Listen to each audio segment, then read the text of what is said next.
Question बघा. The function f of x is equal to 2x minus modulus of x minus x square is continuous at x is equal to 1, discontinuous at x is equal to 1, not defined at x is equal to 1, discontinuous at x is equal to 0.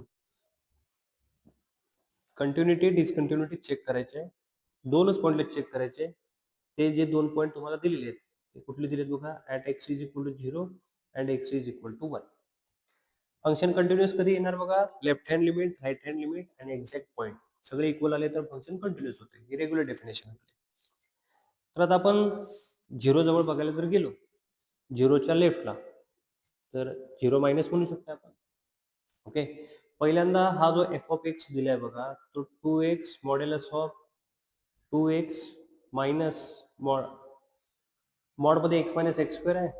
उलट लिहिलं तरी काय चालतंय, x square minus x आहे, कारण मॉडमध्ये value positive लिहिली. काय झालं बघा, 2x minus x square, x common घेतला तर x इंटू एक्स मायनस 1 झालं. ठीक आहे. मॉड्युलसचं थोडंसं तुम्हाला बघायचं असेल तर याचे क्रिटिकल पॉईंट जे आहेत ते 0 आणि 1, म्हणजे प्लस मायनस आणि प्लस असं ओपन होणार तुमचं. तर 0च्या लेफ्टला अप्रोच करणार आपण limit.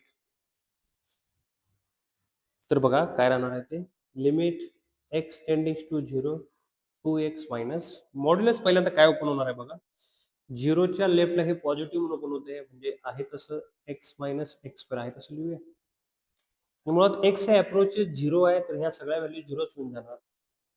Similar way f of 0 plus जरी केला आपण, तर limit x tending to 0 plus plus कुठून अप्रोच करा, इकडून केला अप्रोच, तर हे 2x इकडून अप्रोच केला तर हे मॉड्युलस आहे ते निगेटिव्ह ओपन जाते. ही व्हॅल्यू मायनस होणार, बाहेरचा मायनस म्हणजे plus x minus x square. X tending to 0 value 0 होणार. अँड एफ ऑफ 0 जरी व्हॅल्यू बघितली, एक्झॅक्ट 0 जर व्हॅल्यू तुम्ही इथं पुट केल्या फंक्शनमध्ये, तर काय राहणार आहे बघा, एक्झॅक्ट 0 जर पुट केलं हे सगळे 0 होईल, हे 0 होणार. म्हणजे याच्यामध्ये तुम्हाला असं म्हणता येईल का बघा, की फंक्शन इज